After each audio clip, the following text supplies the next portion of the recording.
8월 21일 오늘 만나 성경 말씀은 스가랴 14장 1절에서 5절 말씀입니다. 주님의 날이 온다. 그날이 오면 약탈자들이 너희 재산을 약탈하여다가 너희가 보는 앞에서 그것을 나누어 가질 것이다. 내가 모든 이방 나라를 모아서 예루살렘과 싸우게 하겠다. 이 도성이 함락되고 가옥이 약탈당하고 여자들이 겁탈당하고 이 도성의 주민이 절반이나 사로잡혀 갈 것이다. 그러나 이 도성 안의 나머지 백성은 살아남을 것이다. 주님께서 나아가셔서 이방 나라들과 싸우실 것이다. 전쟁 때 싸우시던 것처럼 하실 것이다. 그 날이 오면 주님께서 예루살렘 맞은편 동쪽 올리브산 위에 발을 디디고 서실 것이다. 그러면 올리브산은 한가운데가 갈라져서 동서로 뻗은 깊고 넓은 골짜기가 생길 것이다. 산의 반쪽은 북쪽으로 다른 반쪽은 남쪽으로 옮겨질 것이다. 그 산 골짜기는 아셀까지 미칠 것이다. 너희는 유다 왕 우시야 때의 지진을 만나 도망간 것 같이 주님의 산 골짜기로 도망할 것이다. 주 나의 하나님이 오신다. 모든 천군을 거느리시고 너희에게로 오신다. 아멘. 오늘 만나주시는 하나님을 기대합니다. 성경에는 주님의 날이라는 단어가 자주 등장합니다. 어떤 이들에게는 심판과 멸망의 날입니다. 하지만 또 어떤 이들에게는 구원과 회복의 날이기도 합니다. 이 양가적 성격의 주님의 날은 하나님의 선민 이스라엘뿐만 아니라 오늘 우리에게도 다가올 것입니다. 어떻게 준비해야 이 날을 두려움이 아니라 기쁨으로 맞이할 수 있겠습니까? 스가랴 선지자는 주님의 날이 임하면 예루살렘에 무서운 재앙이 닥칠 것이라고 예언합니다. 예루살렘은 문나라의 공격을 받아 그 성읍은 함락됩니다. 재물은 약탈당하고 백성은 포로로 잡혀갑니다. 너무도 끔찍한 재난입니다. 하나님의 백성이 경고에도 불구하고 죄악을 돌이키지 않을 때 하나님께서 허락하시는 심판입니다. 주님의 날은 꼭 미래의 어느 한 시점을 가리키는 것은 아닙니다. 그것은 죄악에 물든 인간의 삶에 지금도 찾아오시는 하나님의 공의로운 심판 전체를 상징합니다. 우리도 종종 주님의 날과 같은 순간을 경험할 수 있습니다.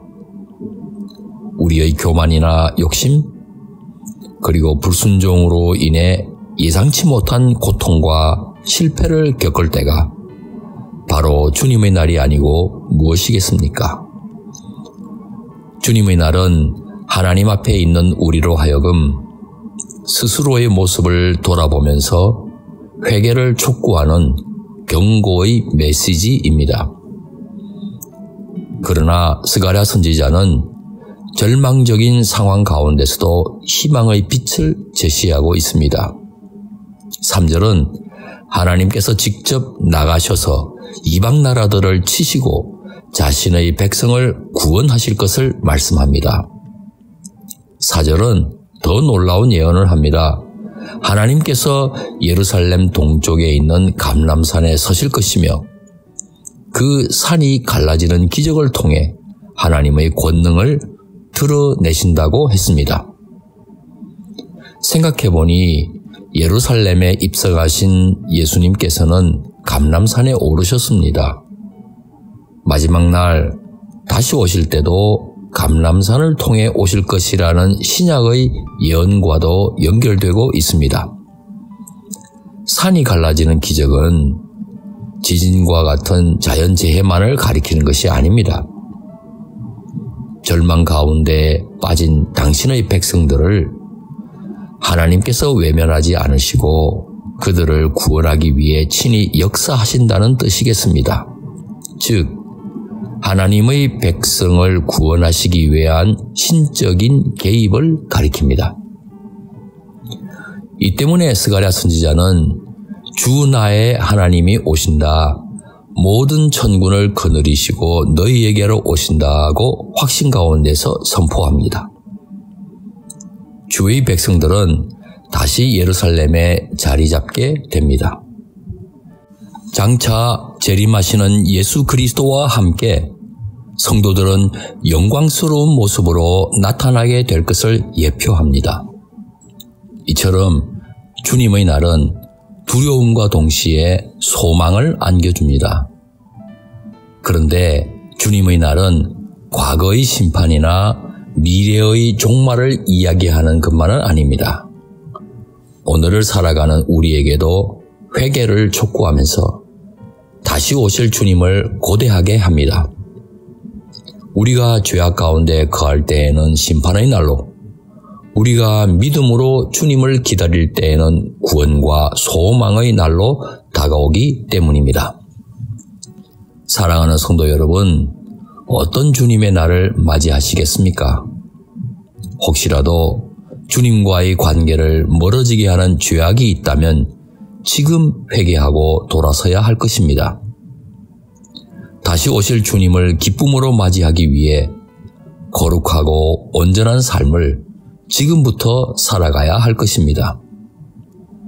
주님의 날에 주님과 함께 영광스러운 모습을 소망하면서 믿음으로 승리하는 높은 뜻 성도님 되시길 축원합니다. 기도하시겠습니다. 심판주 우리 하나님, 주의 날을 기쁨으로 맞이할 수 있도록 주님과 동행하는 삶을 살고자 합니다. 은혜를 베풀어 주옵소서. 귀하신 예수님의 이름으로 기도하옵나이다. 아멘. 이제 두 가지 제목으로 기도하겠습니다. 먼저 하나님 말씀을 기억하며 기도하겠습니다. 언제나 우리와 동행하기 원하시는 주님을 바라보는 가운데 주님과 동행하면서 주의 날을 학수고대하게 하옵소서. 둘째, 사회 선교를 위해 기도하겠습니다. 공의로 심판하시는 주님께서 기뻐하시는 우리 사회가 되도록 연약한 구성원들을 힘써 돌보는 우리가 되게 하옵소서. 이 제목으로 기도하신 후에 개인기도 하시겠습니다.